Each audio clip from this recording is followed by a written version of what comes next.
Hello, everybody. Michael DeVine, Ray Matters Radio. A show like every good therapy session operates somewhere in the world of the in-between. I am your host, Michael DeVine, America's counselor. And if you're asking why America's counselor, why do we need a counselor? You broke me into listening to some psychology show? No. America's kind of in a fight with each other right now. No one can get along, and who's better than a counselor to bring everyone together? Naturally, I couldn't do this alone, so I have a cast of characters that kind of help me out. Today, Donna Drusilla, one of my sponsors, Canna Group. There we go. What's going on, man? How you doing? Glad to be on with you. Our cannabis correspondent, per se. Cannabis correspondent. I like that, right? Ooh. Well, you are. We could run with that. Well, I mean, it is. I mean, who else? I mean, you're the expert kind of on it right now, right? Yeah, we have some experts with us today, but I like to be a jack of all trades and know a little bit about a lot, and then let the experts come on and tell us. That's how we roll. We don't pretend to know absolutely everything because, well, frankly, that would make us part of the problem. So I like to go to people who actually know what it is that they're talking about, right? There we go. I know. So we've had an interesting week, haven't we? We've been out in Colorado. Man. It was our last day in Colorado. Yeah. I'm like super stoked. I mean, like this is for the ending this trip. This is where we kind of end up. I mean, come on, that's kind of cool. Yeah, oh, come on now. Of course it is. Look where we're at, man. We're we're at the hub here in Denver. So I know. I feel really really exciting. And I feel like really lucky. I mean, we've been very lucky. I mean, I we'll get to the guys here in a second, but we all of our friends here have taken care of us. I know. You know, just whether it's in Denver, up in the mountains, everywhere we go, man, we've been showing. Mad love from everybody. That is the cool thing about Denver. We were kind of talking about, we really love it here, but we're always here just kind of visiting. So we're like, well, if you live here, does it kind of change? Like, do you kind of just, is it just like home? And like, should we just keep it like we're visiting because it is so cool? So but I like the hospitality that everyone has kind of showed us. So, I mean, it's cool, man. We've got to spend some time. Actually, this time around, I got to spend some time in the city and drive around Denver and get to know the city a little bit, which was cool because usually I come in town and I bounce straight to the mountains, man. I want to get on my board, but it was cool coming into for business and meeting with some clients and getting things set up here in the state of Colorado that we're going to be able to help some folks out and have some fun while we do it. So it's been a great trip. Yeah, usually like just to give you guys a heads up, so. This is my brother-in-law, so my sister, and so my wife and my sister are always, kind of busting her balls, like, oh, you're going to Denver, oh, you're going to go, it's business. We're like, no, legitimately, this time it was business. We're covering some events, get to do some interviews, Dom's doing some business. We're like, it is legitimate this time. And, and that's where it's like, for people who haven't really been listening to the show all that much, the whole idea of the show is to, I look at a lot of the reasons why there's so many problems in the world because we don't really know everything about anything. And we act like we know it all. It seems like the less we know, the more people think that they know. Doesn't matter what the industry is. And I think the show, like as a counselor, my job is to kind of extract truth without having any type of judgment on it. And that's where I'm always, with the marijuana industry, I think it's one of those industries where I think people, if you're into the industry and you're a connoisseur of marijuana or you're a patient that relies on it, I think they're a little more educated on it. But obviously things aren't moving, I think, as fast as we would like. State by state, slowly but surely, but it's like it should be moving faster. And as we talked about a couple weeks ago on the show, people in the industry, this is an industry that employs lots of people. It means tax revenue. It's providing a service to people, and they're really not getting taken care of because of the way the laws currently work. And my firm belief is that if maybe people really understood what this industry is really about and had a proper picture of it, then people would actually have a lot more empathy for it and maybe, demand some changes. And that's why I was really excited to come down. We're here at 710 Labs today. So for one, this place is cool. I know not everybody is going to get a chance to do a tour. We're very privileged to be able to come through here and have our friends take care of us and let us see this awesome operation, right? It's cool. It was cool. I had like an image in my mind what I thought it was going to be like, and was it what you expected? Oh, it was much cooler, man. I was just geeking out because this is something like I know a decent amount about, but these guys know like my knowledge is like this, theirs is like this. So it was really cool. You do have a little knowledge base for this. A little bit, I kind of know what it is I'm talking about. These guys really. We'll talk about that later. Off air, right, Mike? Exactly. So I want to introduce. So we got Garret Groce, right? Garret Groce. Yeah. Garret Groce, and we got Derek Arrington. Garret is the director of operations for 710 Labs, and Derek is the packaging manager. Gentlemen, welcome to the show. Thanks for having us. Thanks for having us, for sure. Yeah, Really appreciate it. Yeah, no, thank you guys. I mean, this one, I have to say this, and this is going to sound totally stupid, but that was dope. I just had to say, like, being in a facility and saying that's dope. I'm never going to get that opportunity probably ever again. Man, so you're like fanboying out. I kind of am, man. Well, if you come back, you can have the opportunity again. It's all right, all right. You never know, There we right? go. But gentlemen, thank you so much for. I understand that taking time out of your busy schedule, showing us around. I mean, I know this is your baby, and to show us that and share it with us. I mean, that's just I can't thank you guys enough for that, for sharing that with us. Well, thanks for coming in. We appreciate Yeah. the opportunity to talk about what we do and cannabis in general. So that's a good start. So, Garret, we'll start with you, man. So tell us a little about what you do with 710, and really more what brought you into this industry. Okay, so well, I'm as director of operations, like I oversee just like a lot of the inventory and the compliance and tracking, from a quality standpoint and just again like from a compliance standpoint. So that originally was like a very difficult task, like because we are a pretty unique company in that 90% of our inventory is frozen, and like that was the biggest hurdle initially, was overcoming how to like manage a frozen inventory of unique strains that we could get data from, that we could actually track and make it repeatable as far as like a good product goes. So that was like what I helped a lot with early on.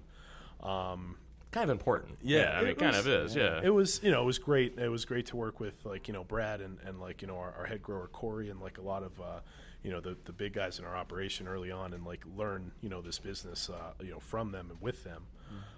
But yeah, no, I got my start about a little over 3.5 years ago.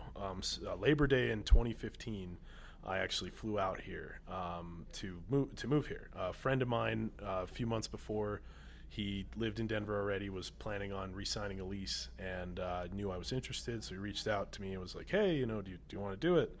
So I was like, sure. I was working at a warehouse in Pennsylvania at the time. Like, I saved up a couple bucks, enough to pay my down payment, and then I just checked 2 bags of every single thing in my possession to Denver and moved into an empty apartment. There you go. And a month later, down the street, I started working at a dispensary known as Silver Stem, right on Colfax there. Started doing a bunch of stuff for them with like their inventory and things, and about a year later I was their inventory and purchasing manager for the chain of like 4 locations, and then helped them bring on their 5th location. And then it was right in 2017, in I think February, when I started talking to Brad and Corey about what their vision is for like a high quality cannabis company, like specifically hash. I was super intrigued. So, they brought me in. I signed my offer letter on 4/20 of 2017. You really can't write that any differently, can you? Yeah, no, right. So and I started in May, and I was brought on initially as a sales rep, but with my inventory background and everything, kind of worked its way out, and now, after about almost 2 years, I'm the director of ops. I help oversee a lot, here in Denver, and I couldn't be more excited about it. I love weed. I love the plant. Like, I've always been, enthralled with it, like from, every aspect of it. And that's how I ended up here, I guess. There we go. That's awesome, man. Derek, man, tell me about what got you into this industry and what you do here. Yeah, I've kind of a roundabout, journey into the cannabis industry. I spent about 10 years as a cardiac tech in healthcare. Have a lot of laboratory background running stress tests. I left that industry and took a job in a food manufacturing plant, trying to do some low-level food science, kind of my background and my education. Actually suffered a pretty catastrophic injury on the job site, and the very first thing that they had me do was go meet the mobile drug lab on Sunday morning at 6 o'clock. Wow. So, I lost that job because I peed hot for marijuana. And that was, I'd left a career, went into a new one, and then this happened. And I decided I don't ever want that to happen again. And up in Fort Collins, there's a brewery, New Belgium Brewery, and they have a saying that's follow your folly. And I decided, to stop beating around the bush and finally dive in. So I went and got my badge and Corey, who Garret mentioned earlier, who's now our director of cultivation, he reached out as they were starting to build this facility up. And I started here just helping build the beds, get the grow space developed. And within a couple of weeks, there was an opportunity for a full-time position. I jumped on that, and after a couple of months, we got our licensure to start extracting product from the plants that we were growing. So I was presented that opportunity, having a little bit of a lab background. I think they knew I could run procedures back to back. I would keep cleanliness and sanitation in mind. So I was pegged to assist the gentleman that they brought out from California to make all of our hash, at least our water extracted hash. And I did that for about a half a year. I was then offered an opportunity to join the sales team. So I've done that for about another 8 months, and I've done some brand ambassadorship where we're out promoting the brand inside of dispensaries. And from there, I realized it's a lot of time on the road when you're doing that, and I missed my family here around the warehouse at 710. And as soon as there was an opportunity, I asked if I could be considered for a position back at the warehouse. So now I'm back in the packaging department and helping run that crew and help send out the best concentrates we can every day. That's awesome, so you've had a chance to wear a lot of different hats within the organization. I have literally lots of 710 hats, and I've worn lots of hats. And they're all worn very well. Nicely done. I think that's the thing, because I do a lot of like small business, family business advising, and that's the thing that I think I dig most about working with like growing businesses at this level is that everyone a lot of times have had to do a little bit of everything, because you can't be a good leader, I think, if you don't really have an understanding of the bigger picture of everything. Even walking around, just everyone knows each other. That to me was just really cool. If everyone knew first name, I mean, even as you're showing, and this is who they are, what they're doing, even the nuances of the smallest things of this is why you wipe your feet off here. Hey, this is why the temperature has to be like this. It's like you have to understand and know all that. Now, could you not have a passion for this industry and work in it? Could you just be like, oh, I got an MBA or a business degree and I know operations and I can work in it? I mean, do you look at you have to have a passion for marijuana? I think you can. I just I don't know if you could thrive in the industry. Yeah. It seems, at least for us, like, you know, everybody that we've recruited already has like that innate passion for cannabis and, you know, concentrates and every facet of the cannabis industry. And it's just so much easier to cultivate, you know, that kind of passion and that kind of drive for quality in someone that already has, you know, the startings of it. You know, appreciation, pretty much. You know, any specialist or anybody that, you know, might have a relevant like skill set, I think could do well in it. But it's just really, I find it a lot easier working with people that, you know, I can get excited about, like, like a new strain that we're running or something like that and how it yielded, and like they'll be just as excited as I am. It's, you know, it's a lot more organic feeling, I guess, you know, the improvements I think of like a chemist coming into our industry. Certainly you would have value and you could bring certain skill sets that nobody else has. But if you're also a chemist who is a consumer, you're going to be that much more excited about the next technique, the next thing. You're going to go home and try it yourself. And that's going to bring a certain level of enthusiasm, passion. It can't really be matched by somebody who's more or less detached and just kind of thinks of it as Monday through Friday. Yeah. And I imagine, I mean, it seems like that's almost like the secret sauce here to 710. I mean, as far as the people they bring, everyone you talk to is like totally excited about what they're doing. They're passionate about it. I mean, you guys, I don't know, I can always tell talking to people, do I believe or do they believe in what it is they're doing? Do they believe in what the company is doing?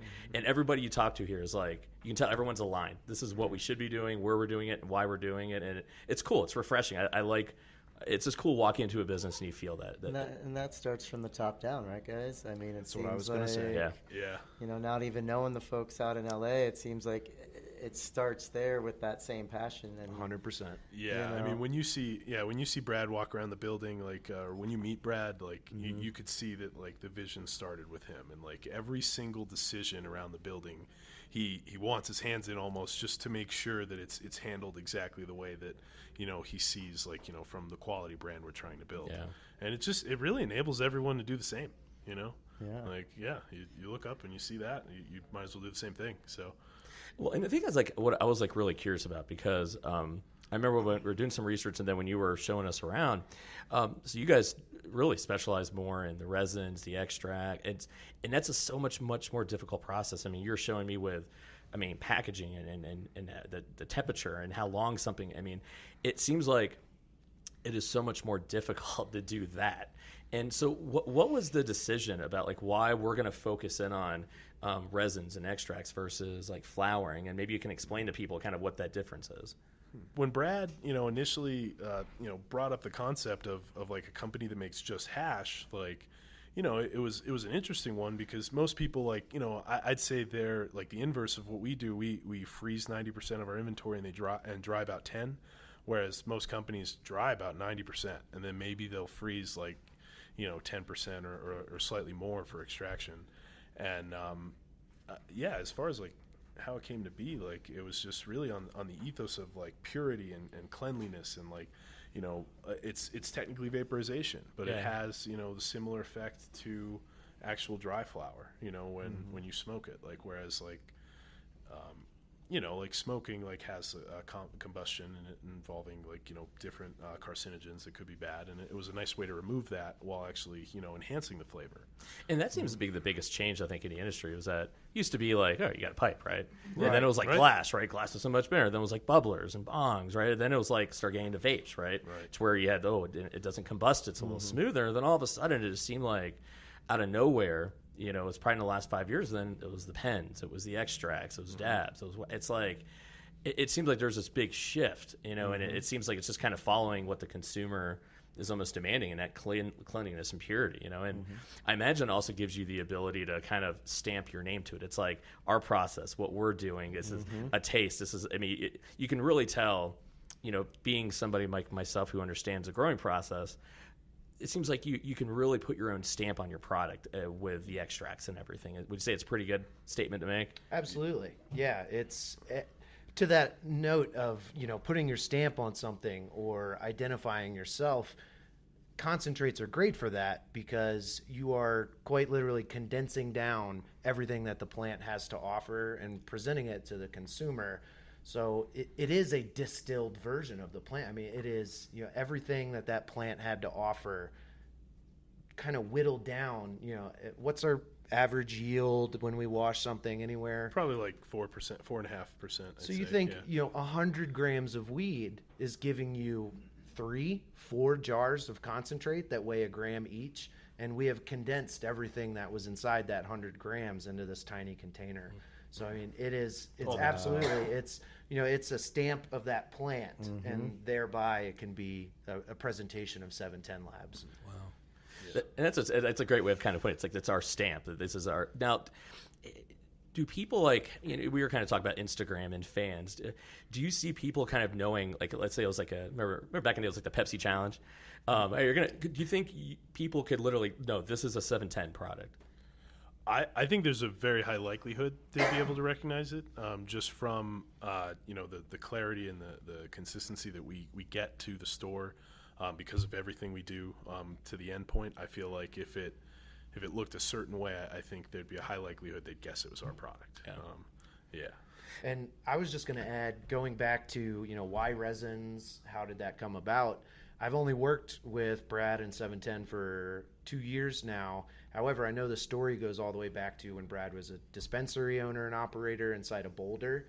And that was the days where BHO extracts started to show up and become popular. And it was his shop that is still known in Boulder for being on the cutting edge of that. And so as I learn more of the history of 710, I can't help but be impressed with Brad's ability to kind of see what's next around the curve and to go full bore into that. And right now it's the solventless extraction as opposed to focusing on solvent methods. Well, it almost kind of seems like there's a show on Vice where it's like the most expensive, right? And they always seem to have like the hot industry on there, right? And it seems like there's this it's a market where it seems like a lot of people are trying to differentiate themselves. And it seems like one angle is like, we're going to make it cool. We're going to offer these products. We're going to get some celebrity endorsement. They're going to talk about how crazy it is. They're going to do gimmicky, right? Yeah. It seems like you guys are going in the direction of kind of almost like organic food.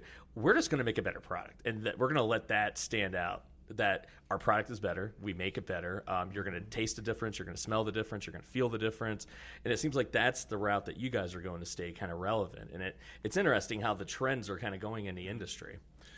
Yeah, it's a lot less energy to do it organically. It seems, when you do let the product and the people that appreciate it speak for itself. Like, we don't have to Just hire make a good product, a celebrity yeah. or anything Yeah. to like endorse it or any fan. And it's great because then all of our money can just go back into the product. And like your slogan, OGs make better OG. Like you don't have to brag. You don't need to talk about how great you are, and you don't. Your product speaks for itself. Yeah. Which, by the way, is the dopest slogan, catchline of all time. I'm not going to lie, that is. pretty good. So OGs make better OGs. It's awesome. In my time as a brand ambassador, I had managers, who were constantly buying other products other than ours ask, when's your flashy new cartoon packaging coming out? Yeah. Or when's the little gift inside like you got in your Cracker Jack box? And I always got the impression from the higher ups that that's been done. We're not going to do it. And we don't want people to buy our product because the packaging looks a certain way. We want them to believe in it and to try it and be sold on it. Yeah, it's always amazing, and I think what's also really interesting is that, and I don't know if you guys would agree with this, but I really feel as though people really, I think they have the wrong idea of like this industry, because what I saw, I literally, if you didn't tell me, let's say we hit out certain little parts of like plants growing, I could have thought I was in a biolab. I mean, literally, you guys could have been making medicine, and I don't think people really understand the quality. I mean, the steps you guys go to quality control. I am talking like we were sprayed down with antibacterial stuff to make sure that nothing comes in from the outside, down to what's touched, how it's touched, water pH. I mean, you guys, this is a freaking lab. This is a very legitimate kind of business. And I imagine the money that goes into something like this. And that's where I get frustrated, I think, seeing the hard work you guys are putting in. You guys employ a lot of people here. And it almost seems like it's like you guys are paying taxes, you're providing jobs, and it's like people aren't taking care of it. It's and that's what you would hope from the government. They would kind of understand that and see that, and hopefully people are hearing some of this today and kind of going like, wow, okay, that's a different take on this industry I never really picked up before. If we didn't use marijuana, it was a 710 Labs. It could have been, oh, wow, it's like the mom and pop business. That could have been my neighbor doing that. And you're right, that is messed up. They should be taken care of. Absolutely. Yeah. And a personal anecdote for me, I'm a Southern boy, and my parents came out and toured the facility about a year ago. And they have no desire to be involved in the cannabis industry. They're not fans of it per se. That said, within about 10 minutes of touring the facility, my father stopped and said, I've counted 4 dehumidifiers. Yeah. That means you're keeping the electrician in business. You're keeping the heating and air guys. He immediately recognized how much effort and money goes into the ancillary businesses that are involved with a warehouse operation like this, let alone retail stores and storefronts all over. And that is, you could see it selling him as we walked through, as he started to rack up in his brain how many different businesses we as a business are supporting. Yeah. And even if he may not think of us as legitimate yet, That goes a big, he can't help but acknowledge we are a part of a larger business community that is now all supporting each other. And Derek, that's what we want to try to get out to our listeners, is that regardless of where they may sit on this issue, because there's a lot that are for and a lot that are against, but the ones who are against, like your father, who can come in and actually recognize and see that, those are the stories we want to get out there to the general public, that regardless of how you may feel about cannabis itself, you have to respect the fact that it's creating jobs, it's helping folks out, it's stimulating our economy, and even if you don't support that, at least support local business, support economy, and support jobs. 100% agree. Yep. Yeah. And the thing is, like, where do you see this industry kind of heading? Because, we had a discussion about this, off the air, about the idea of, like, potency and what the next big things kind of are. Like, where do you see things heading? Because it almost seems like to me, it almost feels like it's like in racing, a lot of times you have, like, manufacturer wars where it's like each one is like more horsepower, right? where do you see it kind of heading? Because you guys were really emphatic about, well, potency, I mean, I think the analogy you kind of use, it's that, well, if potency was the most important thing in alcohol, everyone would be drinking Everclear, right? Exactly. So obviously it's not. So when you look at like potency and where the industry is heading, like where do you guys kind of see it going then, if it's not about potency? So we're hopeful and we think that it's kind of going to go the direction of like strain specific effects. Hopefully more like terpene and like less common cannabinoid like sequencing, like CBGA, or like THCVA, or like, things that occur in plants but have been naturally bred out, just by the nature of selection in the black market, being, how do you feel it? Like, oh, you don't, throw it away. I think we're hoping that it'll go towards, more legitimacy as far as like a strain-based background and how, that specific breakdown of cannabinoids and terpenes and other essential oil-based compounds and plant compounds affects like an individual person. And that's what, we think it'll end up at, because you could get a vape pen that is made with pure distilled, cannabis resin that tests at, 95+% THC, and it might actually not get you as high as like, one of our live concentrates, say, and really we're just hopeful that the industry will start, considering potency and testing and everything like that, from a repeatable aspect, like, as opposed to just like, okay, this number's slightly higher. Because you're right. No, I mean, no one's drinking Everclear, like, compared to, the regular liquor market. But it's interesting because people drink different alcohol because, well, it gets you a different type of drunk, right? Absolutely. You've always heard about tequila. It's like, I don't do tequila because I do bad things, right? I don't drink whiskey. I can attest to that, yes. No, mine is Fireball. Yeah, right. Mine is Fireball. That's bad news bears. But in terms of kind of where the market is going, I try to Mm-hmm. look back at where it's been, and I think of the infancy of it. It really is a new market, and it's not just new that we're able to sell it now, but it's new to a lot of people. And I think appropriately, the first few years have been spent simplifying the situation so that we can break things down into a couple of different categories. The consumer can then make a judgment call on what type of effect maybe they're looking for and what they're buying, and buying something that's appropriate towards it. But as we start to dissect the plant, the science behind it, I think it's inevitable that people are going to begin really diving into what is the difference from a strain to strain to strain, and why. Right now, we have ideas of why, but they're very simplified. I imagine it almost has to be more difficult to do recreational in that aspect, because if it's let's say it's more medicinal, you have let's say it's like MS, or let's say it's a pain from neuropathy, or let's say it's a nausea for cancer, right? You know the mechanisms, right? So you can kind of know, okay, if we do this, this should help this. But as we kind of know it, we look at addiction models of like, why is it someone could do, let's say, cocaine one time and be like, oh, that was fun, but whatever, versus one time someone does it going, oh my God, this is the greatest thing ever. Our brains take in substances differently. So I imagine it has to be tough from a recreational perspective, like replicability of effect, but that effect might be different for other people. Absolutely. How do you account for that? I mean, I'm really curious. Well, I feel like that's where like a lot of the inconsistencies come into play. Is you'll have someone, get a certain strain and smoke it and feel a certain way, and then someone else, feels a different way, and then they're talking about it, and then all of a sudden, they have a fully different experience list that they're listing on either side.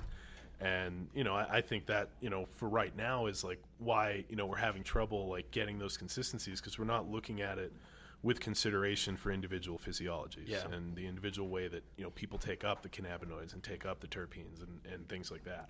It's funny because like we were talking about this the other day about like skiing and snowboarding versus being high versus not. A lot of people are like, dude, they're killing it. They get super zoned in. I know me, I was just like, I feel like my legs are like 100 times heavier. Like, I mean, it's like, I feel great, but then it's like, oh, my legs feel like 20 pounds, and it's already tough enough being out here, let alone to add that. So there is that individual difference, but then, and this is what blew my mind. All right, so I'm gonna challenge you on this one, because I don't know if I believe it, but I'm gonna trust you guys. So I went under the old adage of indicas, you're in the couch, right? You're not going anywhere. Sativas more, hey, uplifting, kind of high.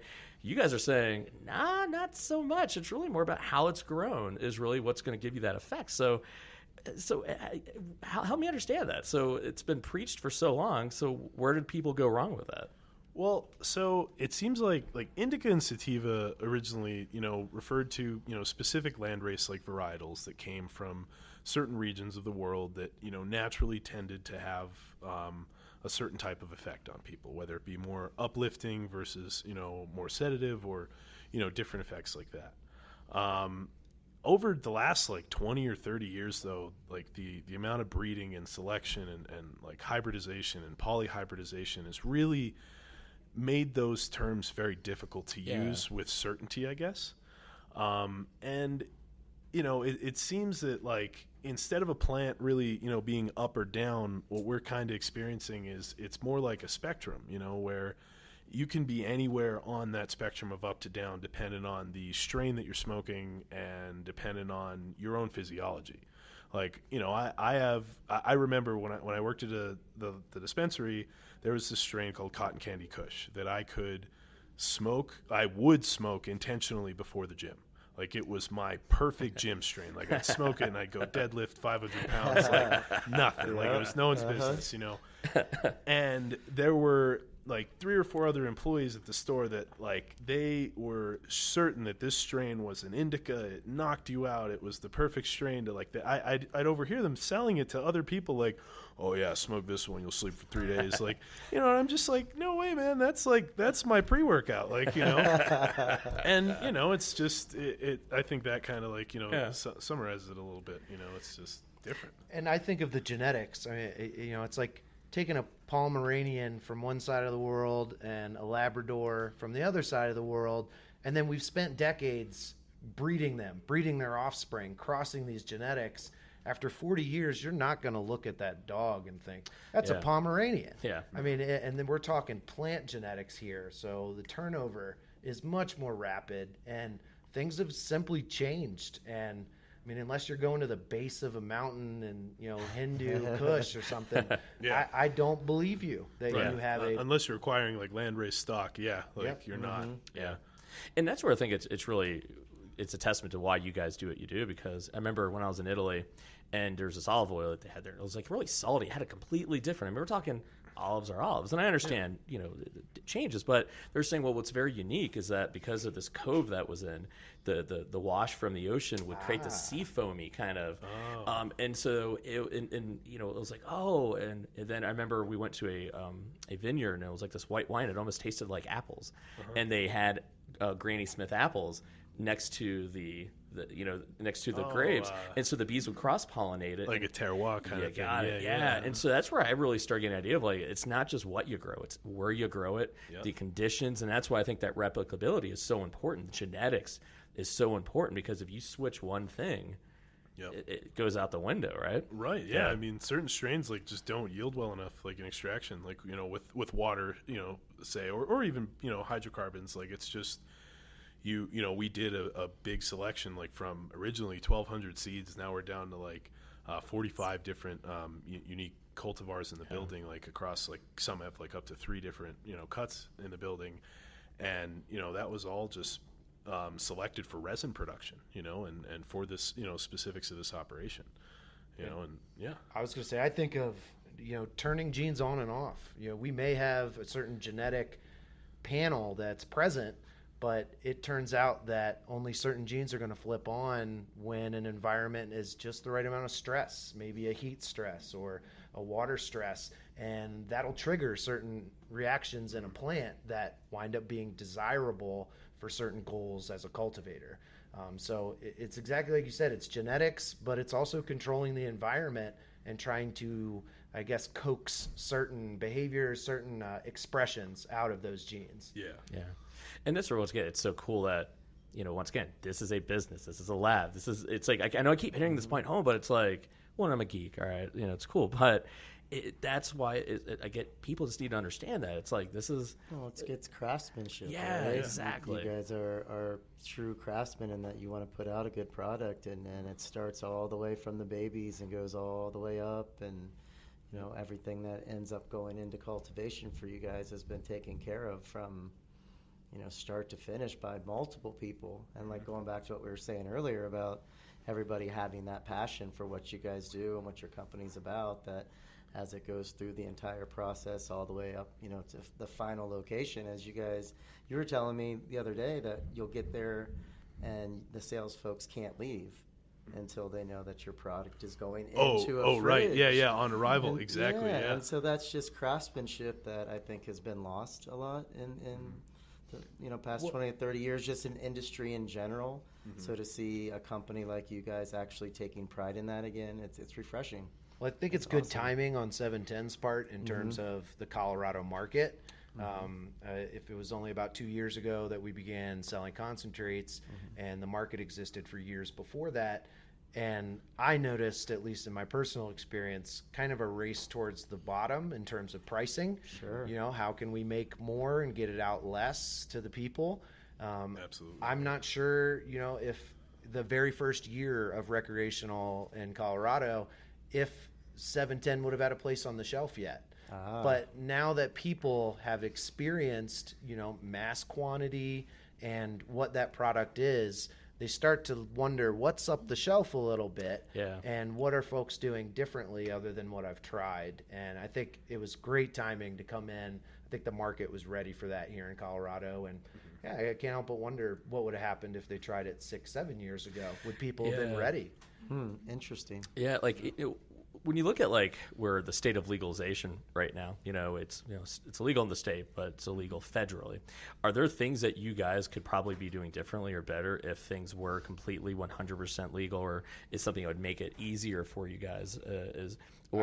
Capital, banking, that's the extent. I imagine even interstate commerce might give us a whole. I mean we have people that fly to Colorado or to California to just get our product in particular. If we could ship to one of our own locations in another state, and it were federally, allowable, we would probably have a much larger customer base and a much more, a much wider reach to just an audience that appreciates hash. And that's what the problem is across the industry, is that you guys have a quality product that should be able to be distributed to consumers wherever those consumers may be who want your quality product, but yet until things change, they can't get it, or at least they have to travel to get it. No, exactly, yeah. And that's where it's you look at it, think about how many more people you could hire. Think about tax revenue and think about it across the industry, and it's why would you not want that? Why would you not want more tax revenue? Why would you not want people to hire more people, right? And it seems absurd that they're making it so difficult to do business, but yet you still got to pay taxes, right? That has to burn. Oh, right. It's I'm paying all these taxes, and yet I get no protections. The rules change 3 times a year, but your taxes, they can only change, upward. Well, Derek, you were even saying you're hearing where a lot of the pickers and a lot of the pruners and they're getting deported because anybody in the industry that is technically here illegally can certainly be flagged, and they have started to make it aware to dispensaries to pass on to their employees that technically by dealing in a federally illegal substance, you're dealing drugs. And according to immigration, that's cause for deportation. Yeah. So it is scary for people who've been here for 10, 20 years. I was listening to a story on NPR just about a week ago, and they got a notice from their employer that they need to watch out. Wow. And that they're taking a risk by doing this job. And yes, I think it's terribly ironic that they're happy to take their cut at the top, but also still punish people at the bottom for it. But that's kind of where we are right now. Yeah, and I imagine, is it even tough for you guys, because I don't know if you're married and have family or whatever, but I imagine it has to be a little difficult to know if some administration comes in and goes, no, we're not. I'll go this. They can shut you down tomorrow. I can't imagine from an investment perspective as an owner, as an employee, that's. If you imagine trying to gain, develop capital to start something when you're telling somebody, because you can't go to a bank and get the loan right now. You have to convince privatized money to fund you. And it's exactly like you said, you have all these risks that are just looming like a big hammer and the shadows over it, but we all just kind of have to smile and hope for the best, follow the compliance regulations. Yeah, exactly. Stay as compliant as possible. And I think Garret does an extremely good job of taking his responsibility as a person inside of this industry to show the rest of the country and the federal government that we can do this. There is a safe, effective way to keep criminals out of it. And it does trickle all the way down to the everyday employee inside of a dispensary. And Garret really exemplifies that, and in terms of compliance and making sure that our whole family is taken care of by doing things the correct way. Yeah. Right. And yeah, that's that's the best way, to keep doing what we're doing. And in my perspective, I think Brad agrees with me, is, if we keep everything to the T as possible, as clean as a whistle, I even end up asking compliance questions to Metric, the government tracking software, that I don't think they've heard before, just because we're trying to cover all of our bases, because once we're covered, every single entity knows that we are here to do this legitimately, that's the only way to bulldoze the industry, and build it right. Yeah, and that's the story that people need to hear, that it isn't just the wild, wild west of you guys just out here doing whatever you want to do, and you are following all of the rules and regulations that are in place, and when that happens, the system works, right? Yeah. It sure seems like it's working. Yeah. It sure, yes, it does. And I know I'm proud, looking as legalization progresses through the rest of the country, it's great to see Colorado have done so well. Yeah. I still can't think of any kind of horror stories that have come out of this experiment. It seems like they try to come up with it. I remember this was a big one. I don't know if you guys remember, where the highway patrol statistics came out, right? And it was accidents had increased, right? And so accidents increased and people testing positive for pot, right? And so a lot of the groups that are completely against marijuana ran with that, going, look, more accidents, people testing positive for pot. And the conclusions were so egregious, the sheriff's department themselves came out and go, well, wait a minute, technically speaking, yes, but there's more accidents because, one, there's more people. Two, yeah, they tested positive for pot, but because it stays in your body for a long time, they were levels that were even intoxicated, right? And they go, if anything, intoxicated driving deaths and accidents went down ever since there have been legalization. And so you see where even people try to take data that clearly shows it didn't have any effect, and they still try to find some nugget, some morsel to show. Perspective to look at it that's a bad one. Yeah, right? Sure. There was the one where it was the neighboring states of where it was legal. Well, they had to spend more money to interdict. Well, wasn't that a lawsuit attempt? By Nebraska. Nebraska led it. Yeah. Sued. Yeah, the entire state of Colorado. Yeah, it was nice attempt. Yeah, it's and that's the thing. It's everyone's trying to get their pockets right, but it's exactly. And that's the thing. And they were saying I've lived in Ohio all my life. I was in Texas for a hot minute for grad school, and down there was interesting, where no. Wow, they're making a lot of money in tax revenue. Well, how about we introduce something mysteriously just like that? And literally, there was a guy that I knew. He just say he got product that was from a certain state, right? And he was saying that him and 10 other people literally already had their business plans, business agreements ready to roll for dispensaries, just waiting for it to get approved. And he go, it's the first time where Texas, of all places, where they're right.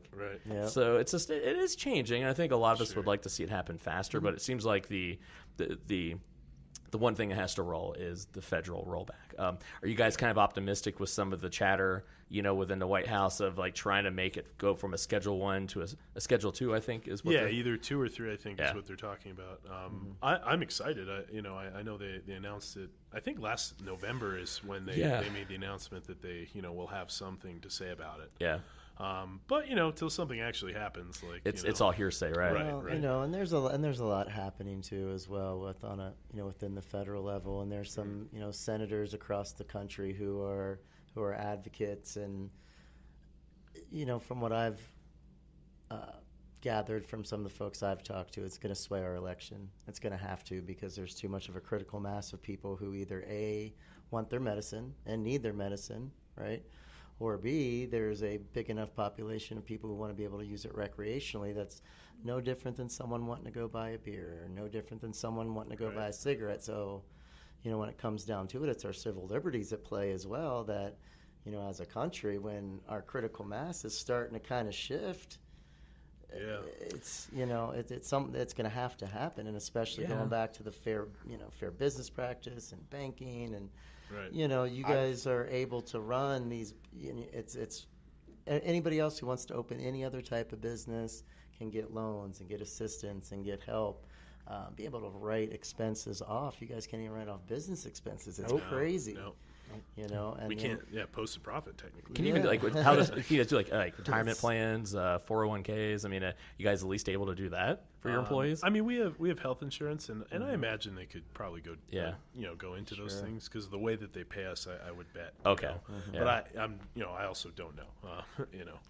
And back to kind of your topic in regard to the federal level and chatter there, I've been saying since the last election, if either one of those candidates would have nutted up and made this a priority, they may have lost a few people, but they would have gained the entire country of cannabis supporters. Right. And it amazes me that there is still not a willingness for anybody really, at least that in the public eye, to really step up and say, I want to make this a priority for my administration, because I think they would be dumbfounded by the level of support that comes out of the woodworks. Well, not even that, and I think it all comes down to, once again, why I wanted to do the shows, because I think they look at it as, a lot of people look at it, it's this legalization of pot, right? But it's like, no, look at the business owners. Look at these people that are in your community and look at how they're being completely mistreated, and it goes completely against what we stand for. That's, to me, that's that linchpin, I think. Because that's the thing that a lot of people, I think, would pick up on and understand and go, wow, I didn't realize that. Or, okay, wow, it's a big deal. I do think also a big notice change that I've had is that I have a lot of clients that want to get into the industry. And so I started noticing a shift of when, so-and-so wants to go to Boulder and go to their horticulture program, or Ohio State is developing a program, and the parents are kind of like, well, I mean, it's not what we would want, but that to me is that's a huge shift. When you have parents going, wow, you want to go to Boulder? It used to be you want to go to Boulder, so you just smoke pot. Now wow, you actually want to be an agricultural, biologist. Okay, wow, all right, well, how much is it going to be? And it's a legitimate. That's the program you're interested in. Yeah, so let's do it. I think that's cool. I mean, it's so there is a change, and it's happening slowly, but I think the businesses need to be taken care of. This country seems to be about, we do want to make a country great again. Well, everyone's voices need to be heard, and I think your guys' voices need to be absolutely heard. So I'm glad we're able to kind of hear that. Is there anything that if you're looking at my final words, my parting words of what I would want to get out there? So maybe it's a misconception, or maybe it's hey, this is just what I wish people to understand about who we are and why it is that we're doing that they don't already know. Do you have any kind of thoughts on that one? I would say everything that I've learned, and I've been smoking pot for about 20 years. But only concentrates for probably the last 2 or 3. And I have a bit of a science background. I'm a curious person. I am constantly amazed at how much there is to learn and how much is unexplored by this plant right now. And that there are a lot of assumptions. We talked about indica, sativa. Those assumptions kind of cast a shadow over everything that the industry does. And I think the light is coming in, and people are going to start learning more and more and more about this plant and the particular effects that it can have on people. And I just hope that people stay open to those possibilities and don't necessarily get caught up in the feeling that they already know everything about this subject, because there's so much to learn, and it's really fun to learn it, and nothing we've learned so far seems to be negative. So let's just keep digging and find out what this plant has in store for everybody here in America. Yeah, I like that one. Yeah. Well, I would say, just to piggyback off of what Derek said, in the knowledge of doing research and learning and being ready to learn, try to research the brands that you're supporting in the industry right now.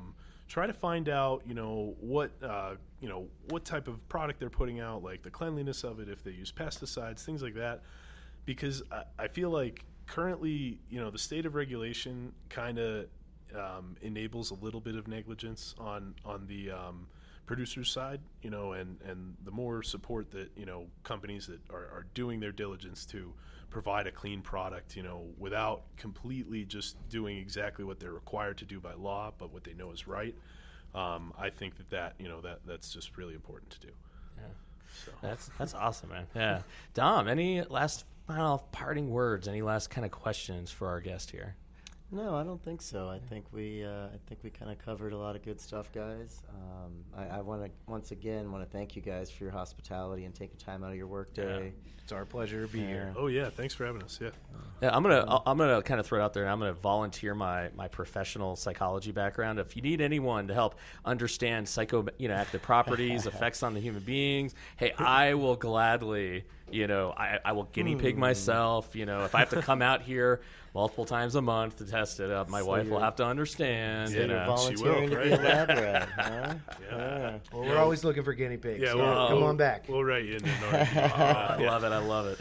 Well, I'll talk to Jill about that. We'll see how that We'll goes.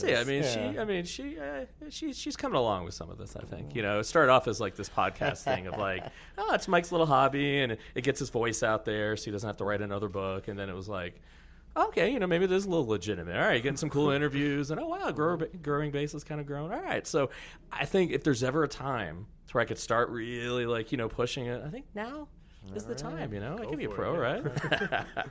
Well, gentlemen, thank you so much for having us out here, and just my own kind of parting words is that.